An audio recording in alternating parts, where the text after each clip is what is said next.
오늘 아침 증권가에서는 미국 고용 숫자 뒤에 가려진 것들, 구글의 신고가 시사점, 모르핀에 취한 달러와 금 가치의 부상 등에 대해서 논의를 했습니다.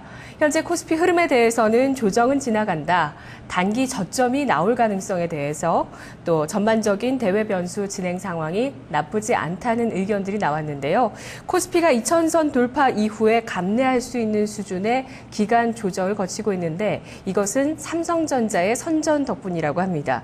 21선 어제 이탈됐는데 21선 조정이 3일 이내 혹은 3% 내외의 조정으로 끝이 나게 된다면 단기 저점이 나오고 이제 반등을 모색할 수 있는 분위기가 형성될 수 있다는 시각도 나왔습니다. 또 한 증권사에서는 지금 증시가 상하단이 제한된 유동성 종목 장세라면서 장기 트렌드를 읽어보면서 성장 스토리가 있는 종목에 투자하자고 했는데요. K팝, K푸드 같은 K컬처 종목군들, 또 알뜰 소비에 관한 종목, 또 웰빙, 헬스케어, 스마트 모바일, 소셜 네트워크, 1인 가구, 고령화 같은 현재 트렌드의 키워드를 읽어보면서 매수 타이밍을 잘 생각해보자는 의견 있었는데요. 오늘 장의 투자 전략 보도록 하겠습니다. 토마토TV 8인 전문가의 시각입니다. 박승용 전문가입니다. 1950포인트 지지 여부가 관건이다. 지금은 관망해보자. 서정훈 전문가, 만기 앞둔 불안 심리. 한교수 전문가, 기댈 곳은 중국뿐이다. 중국주의 매집을 강화하자. 정희만 전문가, 경기도나 우려감, 그러나 1950선은 지지선이다. 강재현 전문가, 추세 지지 테스트, 양봉 마감을 기대한다. 박한샘 전문가, 추경 매도는 무의미하다. 박스권 장세 흐릅니다.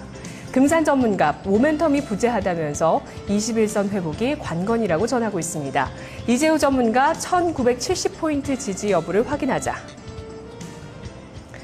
네, 전반적으로 지금 1950선에 대한 또 추세를 유지하는 지지선들에 대한 테스트가 이루어지고 있다고 보고 있는데요.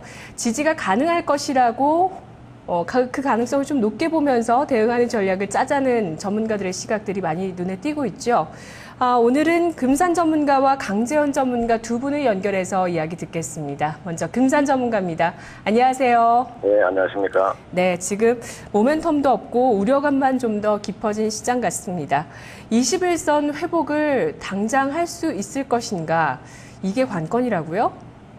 예, 지금 어제까지만 하더라도 사실은 이제 20일 입병선에서 반등의 타이밍이 나와야 되거든요. 20일 입병선에서 깨지 않고 반등의 타이밍이 나오는 자리에서 오늘 갭 하락이 나왔거든요. 그러면 이런 갭 하락이 나오면은 이 프로그램 매매라든지 또는 이 파생 시장의 수급이 비우호적입니다. 그래서 이 수급의 키를 쥐고 있는 외국인들이 기조적인 그런 매도세는 아닌데 그런 전환 가능성 그렇게 희박한데요. 최근 들어서 외국인들의 그런 포지션을 보면은 포지션이 일정하지 않습니다. 그래서 요 2000선이 앞으로 좀 회복하는 데는 그렇게 호락호락 하지 않을 것이다. 이렇게 제가 보고요. 그런데 우리가 볼린저 밴드의 중심선을 하향 이탈했지만 밴드의 그 확장 구간은 아닙니다. 그래서 추가 하락은 저는 좀 제한적이다 이렇게 판단이 되고요.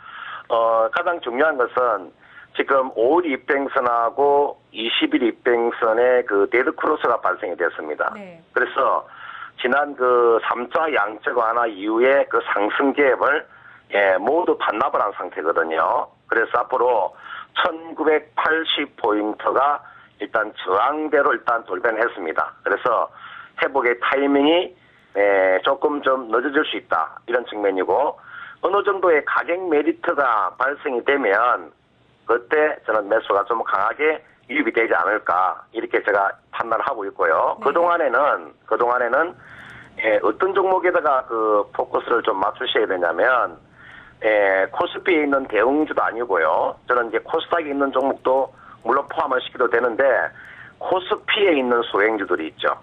코스피에 있는 소행주들이 상당히 달리기 좋습니다. 제가 그 이야기도 계속 해드렸는데, 네. 코스피나 코스닥이 아닌 코스피의 소행주들의, 예를 들어서 제가 말씀을 드린다면, 코스피의 소행주 중에서 실적이 굉장히 좋은 종목군들이 한 30개 정도 되는 종목이 있거든요. 예, 그런 종목 위주로 당분간은 좀 매매를 하는 전략이고요. 저는 추가적인 하락은 그렇게 좀 제한적이다 이렇게 좀 판단이 됩니다. 예, 코스피의 실적이 좋은 소형주의 단기 매매를 권해주셨네요. 1950포인트 수준이면 아직은 가격 매력이 돋보일 구간은 아닙니까?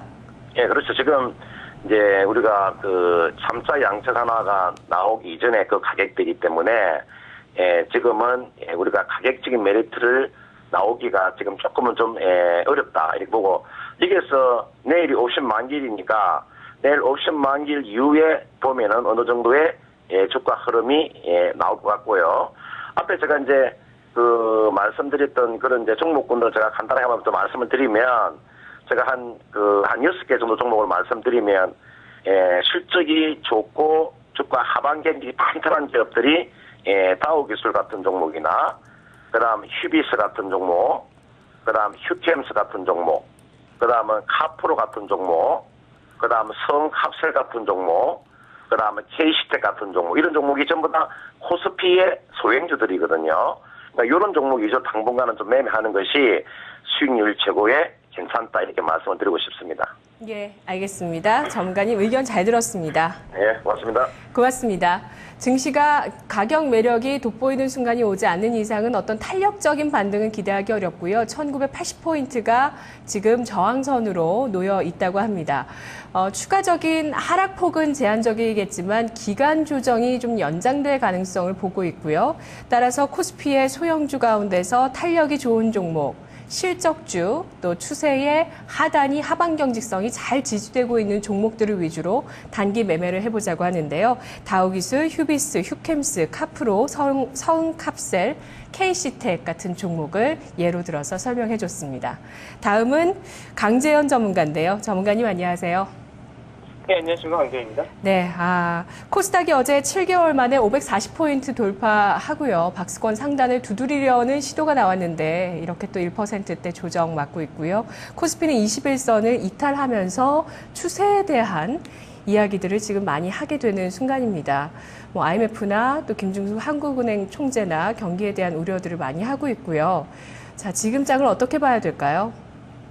우선 지금 단기적인 시각을 놓고 이야기한다면, 이제 앞서 시장에서 이제 미국에서 양적 완화가 발표되면서 갭상승이 나왔던 그 갭자리와, 그리고 작년도 8월 달부터 시작된 하락 추세의 그 지지자리, 추세 돌파하고 나서 받는 지지자리, 이 자리 두 개가 모두 중첩이 된 가격대가 1953포인트입니다. 그렇기 때문에 현재는 이 가격대를 지켜주는 것이 먼저 중요하다고 보셔야 될 것 같고요.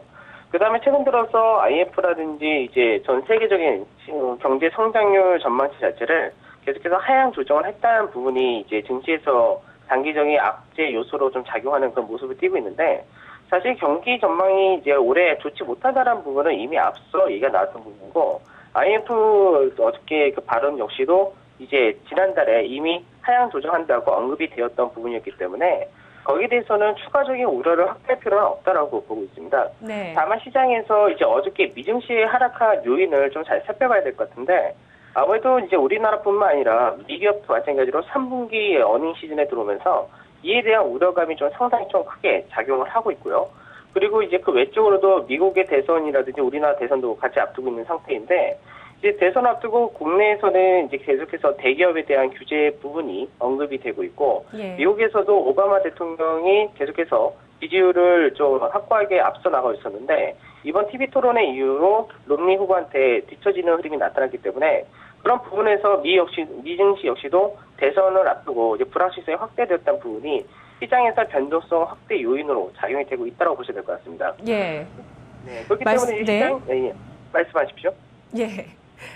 말씀해 주셨던 내용 모두가 이렇게 부담 요인들입니다. 그런데 지금 2000포인트 돌파 이후에 갭 메우기 과정이 오늘 저점이 1953포인트가 나왔으니까 정말 완벽하게 갭 메우기가 이루어진 것 같은데, 여기서 과연 이런 우려감들이 많은 속에서 저점을 찍고 반등할 수 있을 것인가, 아니면은 제한적인 하락이더라도 추가적으로 하락하거나 기간 조정이 좀 더 연장되는 흐름 이후에 다시 시장이 좀 더 좋아질 것인가, 이런 고민들이 될 것 같아요.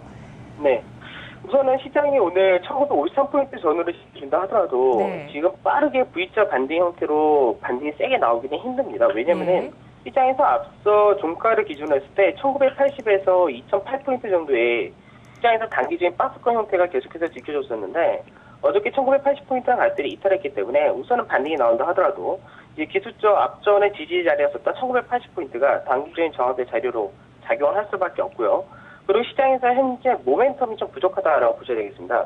이제 불확실성 요소는 계속해서 진행이 되고 있지만 이제 스페인이라든지 그리스 같은 유로적 문제가 해결이 네. 되는 것도 이제 10월 중순이 넘어서 말까지는 가야지 그 흐름이 나올 수가 있고 그리고 11월 3일 날 역시 미 대선이기 때문에 10월 말에서 11월 초 정도가 돼야지 시장에서는 어느 정도 이제 본격적인 반등을 할 수 있는 그런 모멘텀을 가지고 있지만 지금 현재는 그런 흐름이 없다는 점에서 지수는 지금 하방에서 어느 정도 지지력을 확보한다는 그 부분을 확인하고 단기적으로 한 단계 내려온 박스권의 흐름을 좀 더 이어질 가능성이 높다고 예. 보셔야 될 것 같습니다. 전략은 어떻게 해야 될까요? 공략할 만한 종목이 있을까요? 코스닥의 그동안 강세 종목들은 이제 끝난 건가요? 네, 우선은 지금 코스닥 시장을 볼 때 앞서 박스권 상단, 주봉상에서의 계속해서 강세를 띄다가 급락이 나왔던 자리가 사실 541포인트인데요. 어저께도 마찬가지로 코스닥 시장 541포인트라는 그 선을 결국 돌파를 못하고 나서 마감이 되었기 때문에 코스닥 시장은 우선 단기적으로 541포인트를 돌파하기 위해서는 좀 더 시장에서의 분위기가 좀 더 이제 테마라든지 여러 쪽으로 좀 몰아가야 되는데 단기적인 과열의 흐름이기 때문에 코스닥도 조금만 멈춰질 가능성이 높고 그 다음에 거래소 소형주라든지 중소형주를 보게 된다면은 오히려 지금 거래소 대형주 같은 경우는 충분히 선조정을 먼저 받은 반면에 거래소 소형주 같은 경우는 이제 잘못하면 오늘 20일, 현재까지는 21선을 지켜주는 그런 모습인데 소형주 자체 차트가 지금 21선 이탈하게 된다면은 이번에 쌍봉 형태로 진행될 가능성이 높기 때문에 오히려 중소형주도 여태까지 급등이 많이 나왔던 종목들에 대해서는 계속해서 비중을 축소하시는 쪽이 좋다고 말씀드리도록 하겠습니다. 반면에 그동안 조정을 먼저 선조정을 많이 받았던 대형주 섹터 중에서 이제 중국에 대한 모멘텀이 이제 10월 달이 넘어가면은 좀 더 강하게 받을 수가 있기 때문에 중국 관련 섹터라든지 이쪽 섹터를 분할 매수하신 관점이 좋겠다고 말씀드리겠습니다. 네, 알겠습니다. 말씀 고맙습니다. 네, 감사합니다. 네, 1950포인트의 사수가 중요한데요. 하지만 10월 말에서 11월 초까지 3분기 어닝 시즌의 우려감이라든지 유로존 문제 때문에 지수가 가기 어려울 거라고 합니다. 하향된 박스권 안에서 계속 움직일 가능성 높고요. 또 이후에는 대선이라는 것도 있기 때문에 반등을 줘도 글쎄요. 또 여러 가지 것들을 생각을 해봐야 될 것 같죠. 지금 강재원 전문가의 전략은요. 중소형주의 비중을 축소하자고 합니다. 금산 전문가는 코스피의 소형주가 추세가 유지가 되고 있기 때문에 단기 매매 권했지만 강재원 전문가는 현재 이쪽이 21선이 유지가 되고 있지만 이쪽마저 이탈이 된다면 좀 더 차익 실현 매물 나올 수 있기 때문에 그것보다도 지금은 선 조정을 받은 대형주 가운데 중국 관련 섹터 분할 매수하자고 합니다.